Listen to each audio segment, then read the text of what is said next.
Assalamualaikum warahmatullahi wabarakatuh. Apa kabar semuanya? Semoga kalian dalam keadaan sehat dan selalu bahagia. Selamat datang di pembelajaran Bahasa Indonesia, Bahasa Kita. Pada kesempatan kali ini, kalian akan mendengarkan penjelasan tentang teks deskripsi. Bagaimana penjelasannya? Mari kita simak bersama-sama.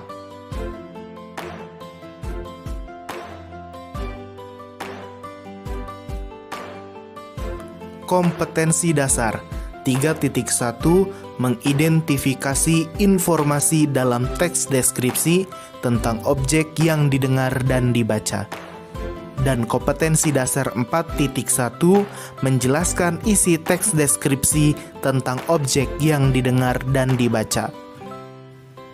Pada kesempatan ini, tujuan pembelajaran yang hendak dicapai adalah yang pertama, peserta didik mampu memahami pengertian teks deskripsi. Yang kedua, peserta didik dapat menentukan ciri objek, tujuan, dan informasi teks deskripsi. Yang ketiga, peserta didik dapat menentukan isi teks deskripsi dengan jelas. Dan yang terakhir, peserta didik dapat membandingkan isi pada teks deskripsi lainnya. Sebelum kamu mendengarkan penjelasan tentang teks deskripsi, mari kita dengar sebuah lagu yang berjudul Pemandangan karya A.T. Mahmud yang liriknya merupakan deskripsi tentang pemandangan alam yang indah.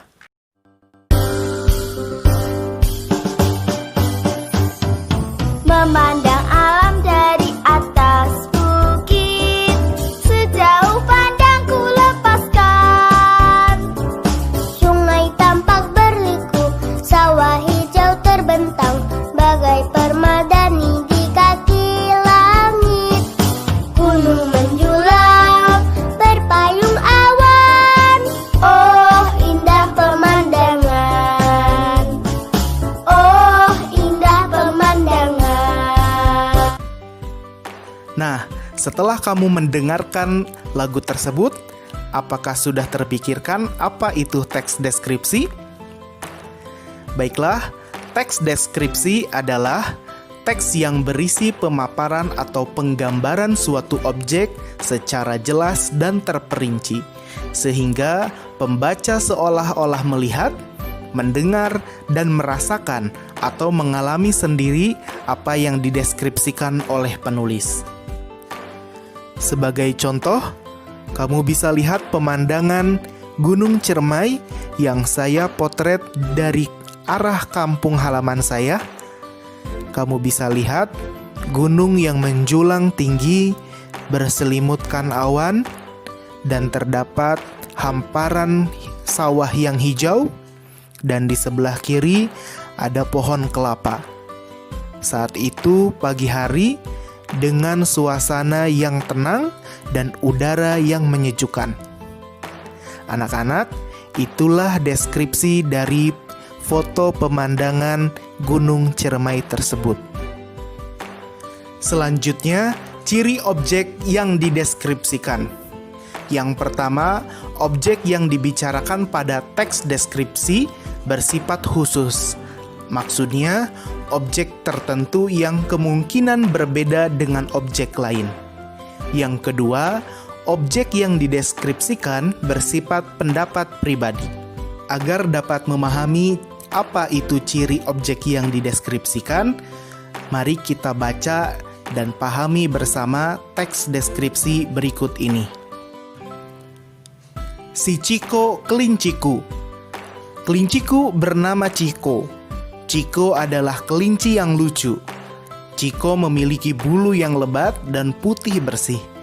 Matanya berwarna coklat dan jernih ketika dipandang. Bibir mungilnya yang merah muda sungguh menggemaskan. Telinganya panjang dan melambai-lambai kalau dia melompat. Ciko kelinci kesayanganku. Nah, dari teks deskripsi tersebut dapat disimpulkan bahwa objek yang dibicarakan secara khusus ini adalah tentang Ciko, kelinci kesayanganku, yang berarti berbeda dengan kelinci yang lainnya. berbeda dari sifat maupun secara fisik. Kemudian, ada deskripsi yang bersifat pribadi, yang ditandai dengan kalimat sungguh menggemaskan. Itu adalah kesan dari penulis. Selanjutnya, ciri isi teks deskripsi. Teks deskripsi berisi kalimat perincian bagian-bagian objek. Dan isi teks deskripsi ini bersifat personal dengan menggunakan kata-kata emosi yang kuat. Ciri teks deskripsi ini berkaitan dengan ciri bahasa teks deskripsi. Ciri bahasa teks deskripsi yang pertama adalah kalimat perincian. Kamu bisa memperhatikan kalimat pertama. Ibuku orang yang sangat baik. Kemudian, pada kalimat perincian ditandai dengan kata baik. Baik yang dimaksud harus diperinci. Apakah baik yang dimaksud menolong orang yang membutuhkan, atau baik dalam arti ramah, atau baik dalam arti tutur katanya lembut kepada siapa saja. Jadi, kalimat perincian dari ibuku orang yang sangat baik adalah ibu berusaha menolong orang yang membutuhkan, dia ramah, dan tutur katanya lembut kepada siapa saja.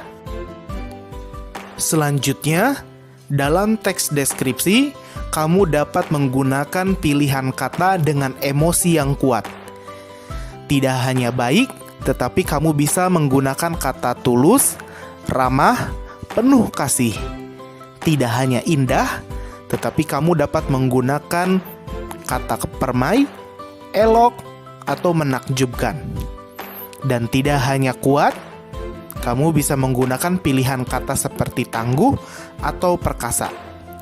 Selanjutnya, jenis-jenis teks deskripsi. Yang pertama, teks deskripsi subjektif. Yang kedua, teks deskripsi spasial. Dan yang ketiga, teks deskripsi objektif. Teks deskripsi subjektif berisi kesan terhadap objek. Misalnya pada teks berikut ini. Pemandangan pantai Pangandaran sangat memesona. Di sebelah kanan terlihat perbukitan yang memanjang, sementara itu di sisi kiri terdapat perkampungan nelayan dengan beraneka perahu tradisional. Oleh karena itu, tempat ini sangat menarik hati untuk dikunjungi.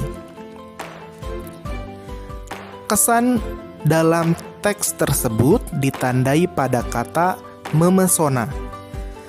Kata tersebut merupakan kesan dari penulis ketika berkunjung ke pantai Pangandaran. Selanjutnya, teks deskripsi spasial berisi penggambaran ruang. Misalnya pada teks deskripsi berikut ini. Ruangan ini memiliki ukuran 7 meter x 8 meter. Dindingnya berwarna putih bersih dan sedikit corak coklat pada sisi bawah. Jenis teks deskripsi yang terakhir adalah teks deskripsi objektif. Berisi gambaran yang sebenarnya tanpa ada tambahan pendapat. Itu artinya harus sesuai dengan kenyataannya. Misalnya pada contoh teks berikut ini. Pantai Parangtritis adalah pantai yang terkenal di Provinsi Daerah Istimewa Yogyakarta. Dibanding dengan pantai lain di sepanjang pantai selatan, pantai ini sangat dikenali turis. Pantai Parangtritis berada di sekitar 25 km sebelah selatan kota Yogyakarta. Selanjutnya, menentukan isi teks deskripsi. Untuk menentukan isi teks deskripsi sangat mudah. Kamu bisa menggunakan pertanyaan adik Simba. Apa, di mana, kapan, siapa, mengapa, dan bagaimana. Demikianlah penjelasan tentang materi teks deskripsi. Semoga dapat dipahami sehingga kalian dapat mengerjakan lembar kerja peserta didik pertama dengan benar. Terima kasih. Nantikan video selanjutnya. Wassalamualaikum warahmatullahi wabarakatuh.